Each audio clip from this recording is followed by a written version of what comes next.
वर्षा की स्याह सुइयां पहाड़ों को छेद रही थी। निहारिका की कार का हेडलाइट अंधेरे में कांपता हुआ एकमात्र प्राणी था। 20 साल बाद वह अपने गांव मौन ग्राम लौट रही थी, उस जगह जहां उसकी मां की मृत्यु एक दुर्घटना बताकर दफन कर दी गई थी। तुम्हारी मां, वो शांत नहीं है निहारिका। पिता के अंतिम शब्दों ने उसे यहां खींच लिया था।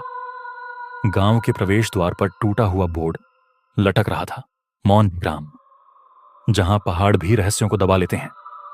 पहली बारिश के साथ ही गंध आई, सड़े हुए चमेली फूलों और गीली मिट्टी की नहीं, बल्कि किसी जानवर के सड़े मांस जैसी। निहारिका ने कार की खिड़की बंद कर ली। घर खंडहर था। दीवारों पर कालिख के निशान थे जो हाथों के छाप जैसे लगते थे। बरसाती हवा ने एक पुरानी डायरी का पन्ना उसके पैरों तक पहुंचाया। मां की लिखावट थी।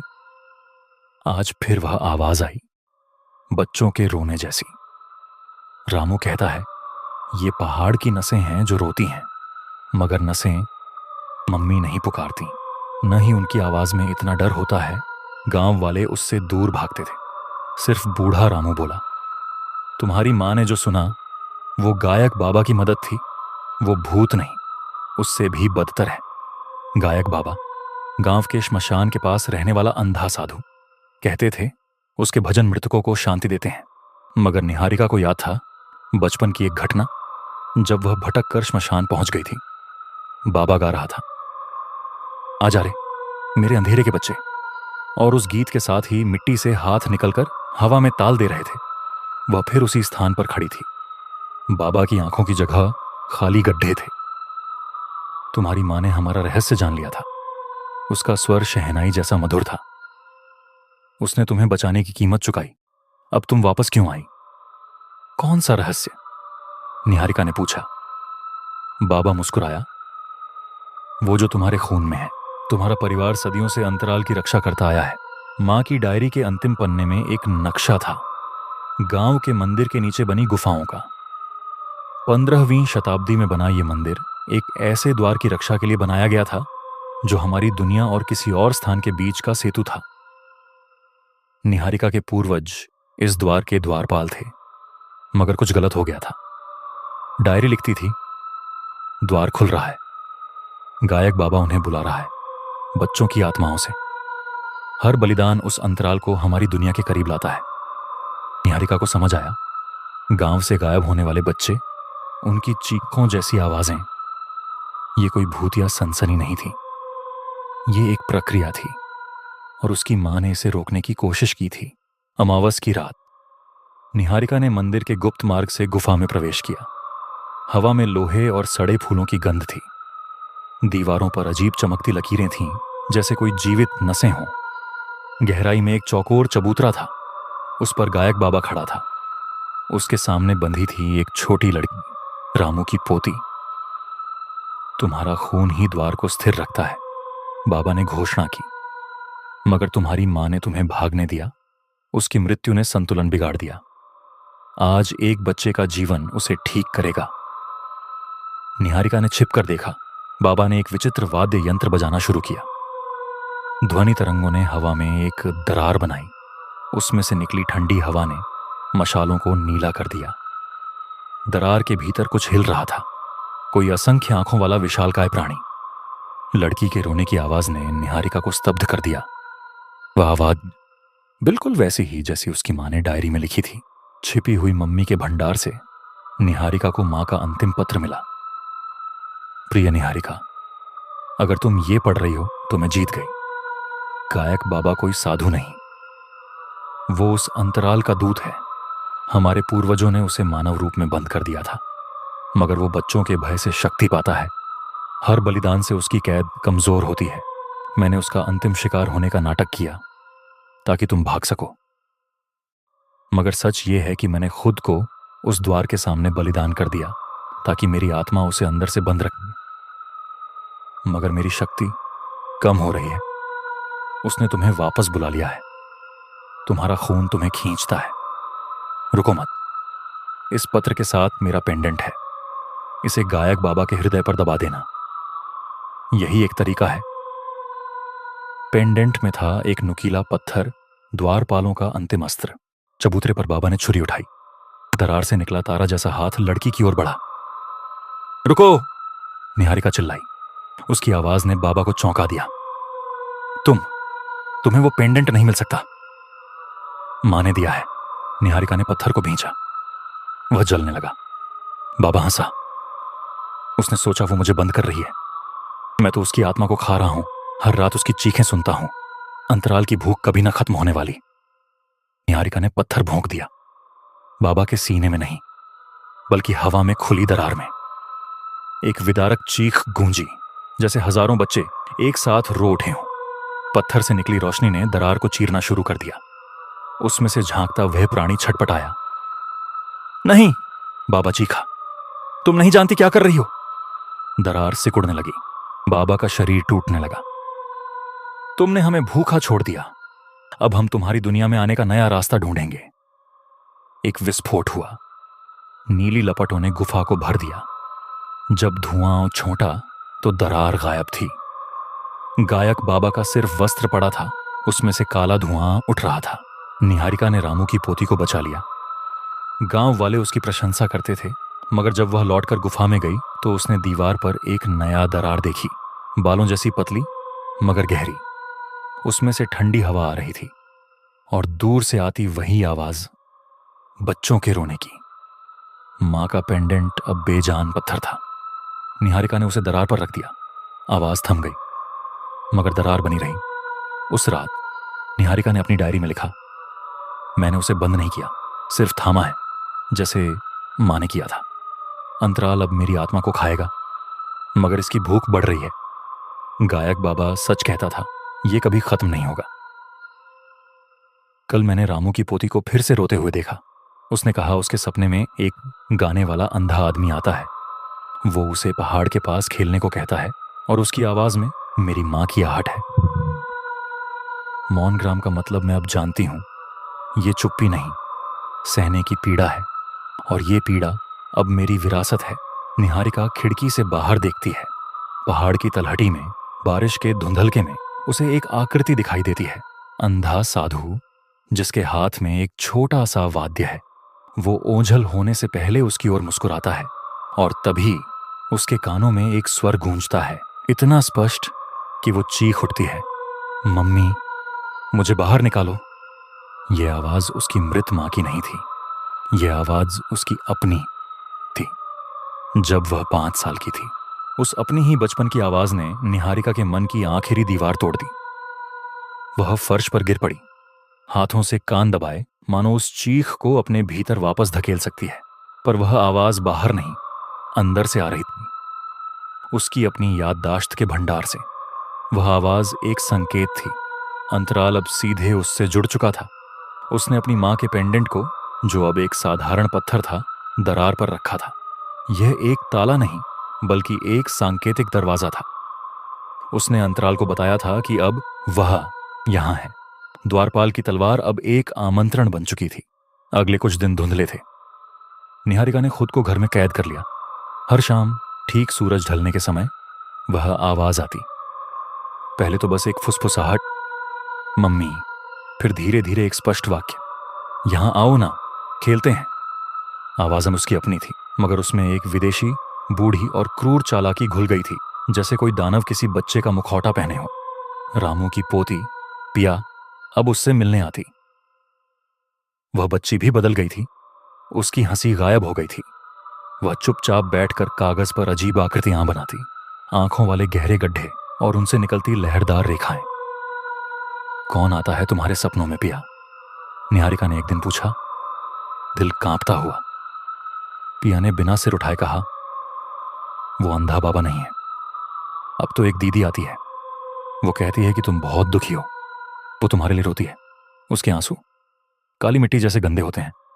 निहारिका की सांस थम गई। वो दीदी कैसी दिखती है?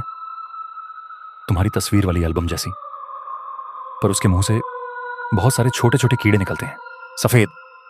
निहारिका समझ गई। अंतराल उसकी मां की छवि को विकृत करके पिया को डरा रहा था। यह उसकी मां की आत्मा नहीं, बल्कि उसकी यादों का अपहरण था। एक औरत जिसने अपनी जान दे दी, उसे बच्चों के सामने एक राक्षस के रूप में पेश किया जा रहा था। इससे ज्यादा निर्मम और क्या हो सकता था।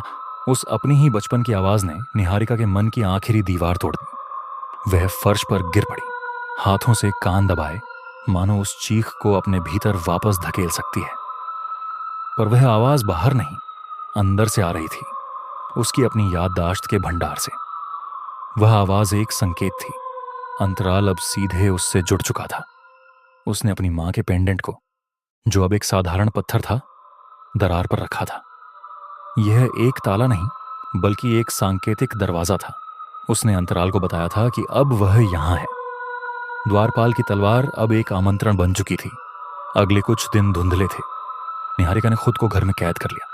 हर शाम ठीक सूरज ढलने के समय वह आवाज आती। पहले तो बस एक फुसफुसाहट, मम्मी, फिर धीरे धीरे एक स्पष्ट वाक्य, यहां आओ ना, खेलते हैं। आवाज उसकी अपनी थी, मगर उसमें एक विदेशी, बूढ़ी और क्रूर चालाकी घुल गई थी, जैसे कोई दानव किसी बच्चे का मुखौटा पहने हो। रामू की पोती पिया अब उससे मिलने आती। वह बच्ची भी बदल गई थी। उसकी हंसी गायब हो गई थी। वह चुपचाप बैठकर कागज पर अजीब आकृतियां बनाती, आंखों वाले गहरे गड्ढे और उनसे निकलती लहरदार रेखाएं। कौन आता है तुम्हारे सपनों में पिया? निहारिका ने एक दिन पूछा, दिल कांपता हुआ। पिया ने बिना सिर उठाए कहा, वो अंधा बाबा नहीं है। अब तो एक दीदी आती है। वो कहती है कि तुम बहुत दुखी हो। वो तुम्हारे लिए रोती है। उसके आंसू काली मिट्टी जैसे गंदे होते हैं।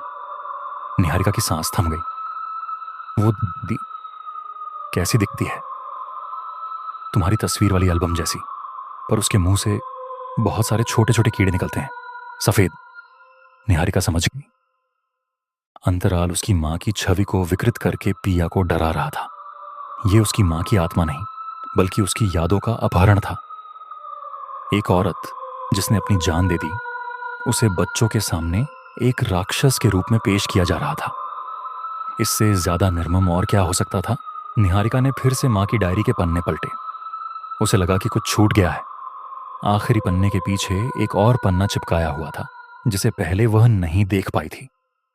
उसे हल्का सा गीला करने पर वह अलग हुआ। उस पर स्याही धुंधली पड़ चुकी थी। लेखन बेतरतीब और भयभीत, मानो किसी आतंक के आवेग में लिखा गया हो। आज मैंने सच जान लिया। गायक बाबा कोई एक व्यक्ति नहीं है, यह एक चक्र है। एक देह नष्ट होती है तो अंतराल की ऊर्जा गांव के किसी दूसरे व्यक्ति में प्रवेश कर जाती है, उसे अपना नया गायक बना लेती है। यही उसकी वास्तविक भूख है, देहों की, आत्माओं की नहीं। यह हमें अपना शिकार बनाने के लिए हमारे ही रूप का उपयोग करता है। पहला गायक हमारा पूर्वज ही था, जिसने इस शक्ति से समझौता किया था। अब यह हमारे खून में है। निहारिका, मेरी प्यारी बेटी, माफ करना। मैंने सोचा था मेरा बलिदान इसे रोक देगा, पर मैं तो सिर्फ इस चक्र का एक और हिस्सा बन गई हूं। यह मेरी स्मृतियों को चूस रहा है। जब तक एक भी द्वारपाल का खून इस जमीन पर है, अंतराल भूखा रहेगा। एक ही रास्ता है, अंतिम स्वर। वह स्वर जो गायक के कंठ से निकलकर उसे ही भस्म कर दे। पर उसे गाने के लिए गायक को अपनी इच्छा से अंतराल के सामने आत्मसमर्पण करना होगा। अपनी पूरी स्मृति, अपना पूर्व उसकी भेंट चढ़ा देना होगा। यह आत्महत्या से भी बदतर है। यह शून्य में विलीन हो जाना है। कौन ऐसा करेगा? कौन अपना अस्तित्व मिटा देगा? निहारिका के हाथ से डायरी गिर पड़ी। सच्चाई उस पर एक पहाड़ की तरह टूट पड़ी। गायक बाबा मरा नहीं था, वह सिर्फ एक देह बदलने की प्रक्रिया में था। और अगला गायक वह खुद हो सकती थी, या पिया, या गांव का कोई और बच्चा। यह चक्र अनंत था। उसकी मां ने आत्मसमर्पण किया था, पर वह भी काफी नहीं था। उसने सिर्फ अपने आप को उसी यंत्रणा में डाल दिया था जिससे वह बचाना चाहती थी। अंतराल के सामने आत्मसमर्पण करने का मतलब था शाश्वत यातना का हिस्सा बन जाना। निहारिका ने फिर से मां की डायरी के पन्ने पलटे। उसे लगा कि कुछ छूट गया है। आखिरी पन्ने के पीछे एक और पन्ना चिपकाया हुआ था, जिसे पहले वह नहीं देख पाई थी। उसे हल्का सा गीला करने पर वह अलग हुआ। उस पर स्याही धुंधली पड़ चुकी थी। लेखन बेतरतीब और भयभीत, मानो किसी आतंक के आवेग में लिखा गया हो। आज मैंने सच जान लिया। गायक बाबा कोई एक व्यक्ति नहीं है, यह एक चक्र है। एक देह नष्ट होती है तो अंतराल की ऊर्जा गांव के किसी दूसरे व्यक्ति में प्रवेश कर जाती है, उसे अपना नया गायक बना लेती है। यही उसकी वास्तविक भूख है, देहों की, आत्माओं की नहीं। यह हमें अपना शिकार बनाने के लिए हमारे ही रूप का उपयोग करता है। पहला गायक हमारा पूर्वज ही था जिसने इस शक्ति से समझौता किया था। अब यह हमारे खून में है। निहारिका, मेरी प्यारी बेटी, माफ करना। मैंने सोचा था मेरा बलिदान इसे रोक देगा, पर मैं तो सिर्फ इस चक्र का एक और हिस्सा बन गई हूं। यह मेरी स्मृतियों को चूस रहा है। जब तक एक भी द्वारपाल का खून इस जमीन पर है, अंतराल भूखा रहेगा। एक ही रास्ता है, अंतिम स्वर, वह स्वर जो गायक के कंठ से निकलकर उसे ही भस्म कर दे। पर उसे गाने के लिए गायक को अपनी इच्छा से अंतराल के सामने आत्मसमर्पण करना होगा। अपनी पूरी स्मृति, अपना पूरा स्व उसकी भेंट चढ़ा देना होगा। यह आत्महत्या से भी बदतर है। यह शून्य में विलीन हो जाना है। कौन ऐसा करेगा? कौन अपना अस्तित्व मिटा देगा? निहारिका के हाथ से डायरी गिर पड़ी। सच्चाई उस पर एक पहाड़ की तरह टूट पड़ी। गायक बाबा मरा नहीं था, वह सिर्फ एक देह बदलने की प्रक्रिया में था। और अगला गायक वह खुद हो सकती थी, या पिया, या गांव का कोई और बच्चा। यह चक्र अनंत था। उसकी मां ने आत्मसमर्पण किया था, पर वह भी काफी नहीं था। उसने सिर्फ अपने आप को उसी यंत्रणा में डाल दिया था जिससे वह बचाना चाहती थी। अंतराल के सामने आत्मसमर्पण करने का मतलब था शाश्वत यातना का हिस्सा बन जाना। बारिश फिर से शुरू हो गई। इस बार वर्षा के पानी में एक काला चिपचिपा पदार्थ घुला हुआ था, जैसे घुला हुआ कोयला। गांव के कुएं का पानी काला पड़ गया। जो भी उसे पीता, उसे सपनों में एक अंधी लड़की दिखती जो पहाड़ों से टकराकर गाना गा रही होती। निहारिका जानती थी कि अंतराल अपना नया रूप ले रहा था। गायक बाबा की आत्मा एक नए शरीर की तलाश में थी। एक रात वह तेज बारिश की आवाज के बीच एक अलग ही स्वर सुनाई दिया, एक टूटा फूटा बचकाना गीत। वह आवाज पिया के घर की ओर से आ रही थी। दिल धड़कता हुआ निहारिका भागी। पिया का घर खुला था। अंदर छोटी सी लड़की अपनी पीठ फिराए बैठी थी। उसके सामने एक टूटा शीशा था। वह उसमें अपना प्रतिबिंब देखकर गा रही थी, मगर गीत के बोल भयानक थे। सो जा पिया, सो जा रे, अंतराल तेरा हो जा रे, आंखों में अंधेरा भर दे, तेरा मन का कोना खा जा रे। निहारिका ने उसे पुकारा, पिया। लड़की ने मुड़कर देखा। उसकी आंखों की पुतलियां फैली हुई थी, एकदम काली और खाली, जैसे गायक बाबा की आंखें। उसके मुंह से एक वयस्क कर्कश आवाज निकली जो बच्चे के स्वर के साथ मिल रही थी। निहारिका दीदी, क्या तुम मेरा गाना सुनोगी? तुम्हारी मां ने सिखाया है। निहारिका पीछे हट गई। अंतराल ने अपना नया वाहक चुन लिया था। यह एक बच्चे के माध्यम से और भी भयानक और भी मार्मिक रूप ले रहा था। बूढ़े साधु का भय कम होता, पर एक मासूम बच्चे का शरीर धारण करके यह राक्षस पूरे गांव का दिल जीत सकता था। उसने देखा, पिया के हाथ में एक नन्हा सा वाद्य यंत्र था, एक टूटी हुई बांसुरी जिससे काला धुआं निकल रहा था। निहारिका समझ गई, लड़ाई शारीरिक नहीं थी। अंतराल से युद्ध करने के लिए उसे अपने भीतर के डर, अपने सबसे कीमती स्मृतियों के राक्षस से लड़ना होगा। उसने फैसला किया, वह अंतिम स्वर गाएगी। वह उसी गुफा में लौटी जहां दरार अब भी थी, धीरे धीरे फैल रही थी, जैसे एक जीवित निशान। उसने मां का बेजान पेंडेंट उठाया और उसे अपने हृदय से लगा लिया। वह दरार के सामने बैठ गई, आंखें बंद करके। उसने अपनी सारी यादों को एक एक करके अपने मन के पर्दे पर लाना शुरू किया। अपने पिता की मुस्कान, मां का लोरी गाना, पहली बारिश में भीगना, पहला झूठ। हर सुखद स्मृति के साथ एक दर्दनाक याद भी जुड़ी थी। अंतराल उन्हीं दर्दनाक स्मृतियों को अपना हथियार बनाता था। उसने महसूस किया कि कोई उसके सामने बैठ गया है। उसने आंख खोली। सामने उसकी मां बैठी थी, जैसी वह अपनी आखिरी तस्वीर में थी, मगर उसकी आंखों से काला तैलीय पदार्थ बह रहा था। तुम्हें मेरे साथ आना होगा बेटा। मां की आवाज में एक साथ प्यार और घृणा का स्वर था। तभी यह सब खत्म होगा। तुम्हारा खून ही इसकी चाबी है। यह अंतराल का एक और जाल था। निहारिका ने आंखें मूंद ली। उसने अपनी मां की असली आवाज को याद किया, वह आवाज जो उसे सुलाती थी। उसने उस आवाज को अपने गले से निकालने की कोशिश की। एक स्वर फूटा। वह बिल्कुल सही नहीं था, टूटा फूटा था, मगर वह शुद्ध था। उसके अपने भय, अपने दर्द से निकला हुआ एक स्वर। दरार से एक कराह निकली। नकली मां की छवि धुंधली पड़ गई। निहारिका ने गाना शुरू किया। ये कोई मंत्र नहीं था, न ही कोई पारंपरिक भजन। यह उसकी अपनी जिंदगी का गीत था। उसके बचपन के डर का, उसकी मां के बलिदान का, उसके अकेलेपन का, और अब उसकी आखिरी लड़ाई का गीत। हर स्वर के साथ वह अपने अंदर की एक याद को जला रही थी। उसके पिता का चेहरा धुंधला होता गया। मां की याद का स्वाद मुंह से जाता रहा। वह खाली होती जा रही थी, एक बुझती हुई मोमबत्ती की तरह। दरार सिकुड़ने लगी। उसमें से निकलने वाली काली हवा चीखने लगी, विरोध करने लगी। पिया के शरीर से एक काली छाया निकलकर गुफा में घूमने लगी। निहारिका को डराने की कोशिश करने लगी। वह उसके सबसे बुरे डर के रूप में प्रकट होती।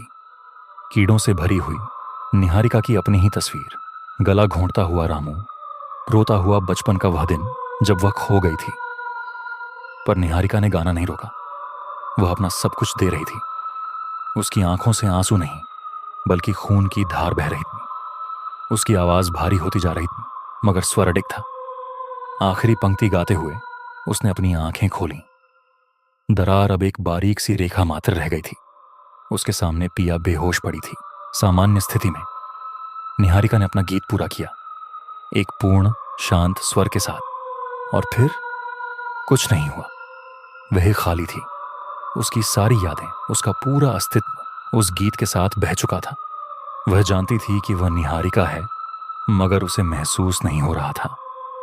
वह एक खाली बोतल थी जिस पर सिर्फ एक नाम का लेबल चिपका था। दरार बंद हो चुकी थी। गुफा में सन्नाटा था। निहारिका ने गाना शुरू किया। यह कोई मंत्र नहीं था, न ही कोई पारंपरिक भजन। यह उसकी अपनी जिंदगी का गीत था। उसके बचपन के डर का, उसकी मां के बलिदान का, उसके अकेलेपन का, और अब उसकी आखिरी लड़ाई का गीत। हर स्वर के साथ वह अपने अंदर की एक याद को जला रही थी। उसके पिता का चेहरा धुंधला होता गया। मां की याद का स्वाद मुंह से जाता रहा। वह खाली होती जा रही थी, एक बुझती हुई मोमबत्ती की तरह। दरार सिकुड़ने लगी। उसमें से निकलने वाली काली हवा चीखने लगी, विरोध करने लगी। पिया के शरीर से एक काली छाया निकलकर गुफा में घूमने लगी। निहारिका को डराने की कोशिश करने लगी। वह उसके सबसे बुरे डर के रूप में प्रकट होती। कीड़ों से भरी हुई निहारिका की अपनी ही तस्वीर। गला घोंटता हुआ रामू, रोता हुआ बचपन का वह दिन जब वह खो गई थी। पर निहारिका ने गाना नहीं रोका। वह अपना सब कुछ दे रही थी। उसकी आंखों से आंसू नहीं, बल्कि खून की धार बह रही थी। उसकी आवाज भारी होती जा रही थी, मगर स्वर अडिग था। आखिरी पंक्ति गाते हुए उसने अपनी आंखें खोली। दरार अब एक बारीक सी रेखा मात्र रह गई थी। उसके सामने पिया बेहोश पड़ी थी, सामान्य स्थिति में। निहारिका ने अपना गीत पूरा किया, एक पूर्ण शांत स्वर के साथ। और फिर कुछ नहीं हुआ। वह खाली थी। उसकी सारी यादें, उसका पूरा अस्तित्व उस गीत के साथ बह चुका था। वह जानती थी कि वह निहारिका है, मगर उसे महसूस नहीं हो रहा था। वह एक खाली बोतल थी जिस पर सिर्फ एक नाम का लेबल चिपका था। दरार बंद हो चुकी थी। गुफा में सन्नाटा था। सुबह हुई। पिया की मां ने उसे घर ले जाया। वह ठीक थी, मगर उस रात की कोई याद नहीं थी। निहारिका अपने खंडहर घर के बरामदे में बैठी थी। सूरज की रोशनी उसके चेहरे पर पड़ रही थी, मगर उसे उसकी गर्माहट महसूस नहीं हो रही थी। उसे भूख नहीं थी, प्यास नहीं थी, थकान नहीं थी। वह सिर्फ थी। रामू आया। उसने देखा निहारिका की आंखों में कोई चमक नहीं थी। वह एक खाली घर की तरह देख रही थी। बेटी, तुम ठीक तो हो? रामू ने पूछा। निहारिका ने धीरे धीरे सिर घुमाकर उसकी ओर देखा। उसके चेहरे पर कोई भाव नहीं था। सब ठीक है, उसने कहा। आवाज एकदम सपाट और ठंडी थी, जैसे पत्थरों के टकराने की आवाज। रामू की रीढ़ में एक सिहरन दौड़ गई। वह इस आवाज को पहचानता था। यह वही भावशून्यता थी जो गायक बाबा में थी, जब वह साधारण समय में होता था। निहारिका ने अपना हाथ बढ़ाया और एक पत्थर उठाया।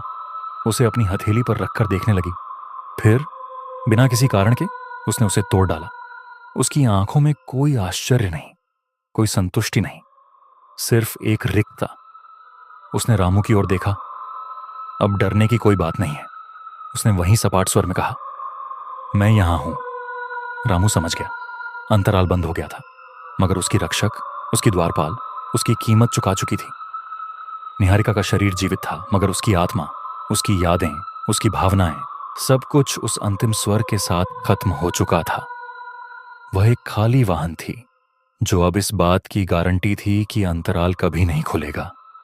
वह जीवित मौत थी, भावनाओं के शून्य का चलता फिरता स्मारक।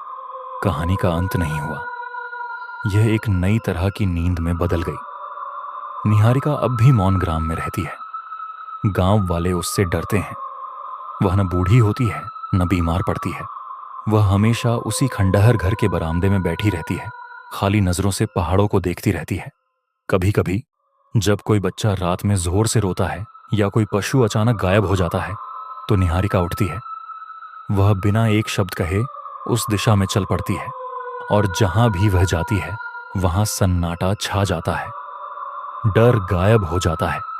वह गायक बाबा नहीं है, वह उससे भी बदतर और भी दुखद कुछ है। वह एक ऐसा पहरेदार है जिसे अपने पहरा देने के कारण का याद तक नहीं है। वह एक ऐसा ताला है जिसकी चाबी उसी के भीतर झलकर खाक हो चुकी है। वह अंतराल की चीखों को सुनने और उन्हें दबा देने के लिए अमर हो गई है। उसकी जीत उसकी सजा बन गई। और सबसे भयानक बात, कभी कभी पूर्णिमा की रातों में जब हवा बिल्कुल शांत होती है, तो उसके सूखे होठों से एक टूटा सा स्वर निकलता है। वही अंतिम गीत, एक भावनाहीन यांत्रिक स्वर, जो सिर्फ इस बात का प्रमाण है कि मशीन अब भी चल रही है, हमेशा हमेशा के लिए। आपको कहानी सुनना पसंद है तो हमारे चैनल को सब्सक्राइब कर दीजिए। ईश्वर आपका भला